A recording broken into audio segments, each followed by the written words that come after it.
प्रवक्ता माननीय मनोज शर्मा जी, हमारे प्रवक्ता माननीय डॉक्टर रामसागर जी, हमारे मीडिया के प्रभारी राकेश जी, अशोक भट्ट जी, हमारे प्रवक्ता अरविंद सिंह जी और सभी मीडिया और पत्रकार बंधुओं, आज का प्रेस कॉन्फ्रेंस हम लोगों ने बुलाया है इसलिए क्योंकि किसान आंदोलन में जिस तरह से विरोधी दल दोहरेपन की नीति कर रहे हैं और जिस तरह से भारत के किसानों को बरगलाने का कार्य कर रहे हैं, उसके हम लोग कड़े शब्दों में भर्त्सना करते हैं। खास करके बिहार में राष्ट्रीय जनता दल ने, जिनके अध्यक्ष केवल किसानों से नौकरी देने के नाम पर जमीनें लिखवाने का काम किए हों और जिन्हें खुद नहीं समझ में आती होगी कि एपीएमसी एक्ट है क्या, वह भी इसमें कूद पड़े हैं। इसके साथ ही कांग्रेस ने इसका समर्थन किया है, जबकि मैं आप सबों के सामने बताना चाहूंगा कि कांग्रेस ने अपने 2019 के घोषणा पत्र में यह साफ लिखा था कि हम एपीएमसी एक्ट को निरस्त करेंगे और यह बात उनके मैनिफेस्टो के पेज नंबर 17 में पॉइंट नंबर 11 पर दर्ज है। तो जो पार्टी स्वयं अपने घोषणा पत्र में कहती है कि हम सरकार में आएंगे तो हम एपीएमसी एक्ट को निरस्त करेंगे और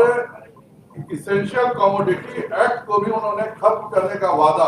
अपने 2019 के घोषणा पत्र में किया था, यह भी आप उनके घोषणा पत्र के पेज नंबर 18 में देख सकते हैं। उसी तरह से 27 दिसंबर 2013 को राहुल गांधी जी ने स्वयं कहा था कि हम सभी फलों और सब्जियों को हम इसे एपीएमसी एक्ट से बाहर करेंगे, जिससे कि इनके दामों को भी कंट्रोल किया जा सके और किसानों का भला किया जा सके। उसी प्रकार जो हमारे विरोधी दल के दूसरे सहयोगी है शरद पवार जी, वह मैं खुद लोकसभा में साक्षी रहा हूं, जब भी वह कृषि कानूनों के बारे में बोलने उठते थे तो वह जरूर एपीएमसी एक्ट के विरोध में बात करते थे। और 2010 अगस्त में और नवंबर 2011 के बीच शरद पवार जी ने स्वयं सभी राज्यों के मुख्यमंत्रियों को पत्र लिखा था कि आप मॉडल एपीएमसी एक्ट में संशोधन कीजिए और प्राइवेटाइजेशन को बढ़ावा दीजिए। उसी तरह से मई 2012 में शरद पवार जी ने राज्यसभा में एग्रीकल्चर मार्केटिंग रिफॉर्म का खुल करके समर्थन किया था। जो उन्होंने कहा था वही मैं आपसे दोहराता हूँ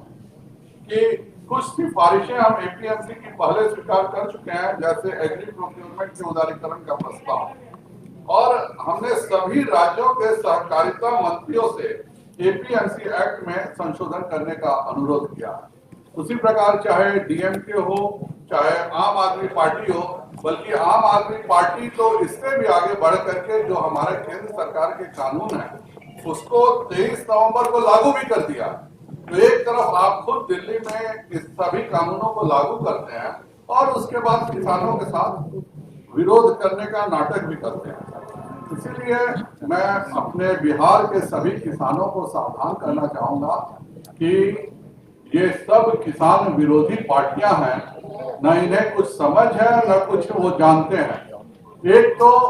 एमएसपी जो है वह हर हालत में रहेगी, इस पर कोई विवाद नहीं है। मंडी सिस्टम हर हालत में लागू रहेगा। अगर हम बिहार की ही बात करें तो बिहार में हम व्यापार मंडल और पैक्स के माध्यम से अनाज खरीदवाते हैं। जितना हम लक्ष्य रखते हैं उस लक्ष्य को भी हम लोग पहुंच पाने में एक वर्ष से किसी भी कारण से असफल रहे, और उसी का कारण है कि हम लोगों ने इस बार निर्णय किया कि हम अभी से ही खरीद करेंगे। और मैं माननीय कृषि मंत्री अमरेंद्र प्रताप सिंह जी को धन्यवाद देना चाहूंगा कि उन्होंने और माननीय मुख्यमंत्री जी ने, माननीय उप मुख्यमंत्री ने मिलकर के निर्णय किया और 800 करोड़ रुपए किसानों के धान के खरीद के लिए रिलीज भी कर दिया, और जिससे कि पैक्स के द्वारा, व्यापार मंडल के द्वारा यह खरीद हो सके। पर मैं यह समझने में असमर्थ हूं कि अगर प्राइवेट कंपनियां आकर के अपनी मंडी खोलती हैं और वह एमएसपी पर या उससे उच्च दर पर धान खरीदती हैं तो जितने ज्यादा धान बेचने का ऑप्शन किसानों के पास रहेगा उतना किसानों की भलाई होगी। इसलिए मैं बिहार के सभी किसानों से, सभी नागरिकों से अनुरोध करूंगा कि विपक्ष के छलावे में नहीं आए और किसानों के हित के लिए जो कुछ भी प्रधानमंत्री जी ने किया है, चाहे वह किसान सम्मान निधि के 6,000 रुपए देना हो,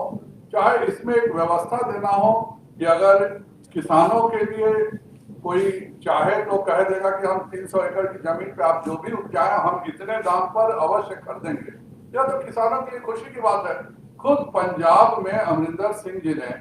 पेप्सी के साथ समझौता करके लेस के साथ और एक बहुत बड़े इलाके में लेस आलू का उत्पादन करता है,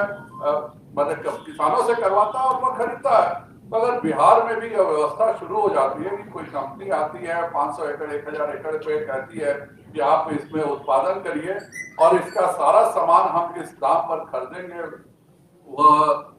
बुआई होने से पहले, तो यह तो अच्छी बात है। इसलिए मैं बिहार के सभी किसानों से अनुरोध करूंगा कि कृपया कर विपक्ष के छलावे में नहीं आए और इस भारत बंद का जो नाटक कांग्रेस और उनके सहयोगी दल कर रहे हैं, जबकि खुद उनके घोषणा पत्र में शामिल है कि हम ये सब कृषि सुधार लागू करेंगे, वह लागू नहीं कर सके, इसी का अफसोस वह कर रहे हैं। इसलिए मैं सभी किसानों को आह्वान करता हूं कि कल के बंद का विरोध करें और माननीय नरेंद्र भाई मोदी जी पर इस बात का भरोसा रखें कि इस कृषि सुधार कानूनों से बहुत लाभ होगा। हम लोगों के पास सैकड़ों उदाहरण आने लगे हैं मध्य प्रदेश से, महाराष्ट्र से, जहां पर सीधे बेचने से किसानों को ज्यादा पैसे मिल रहे हैं और यह भारत के हित में है। इतना ही मुझे कहना था। बहुत बहुत धन्यवाद।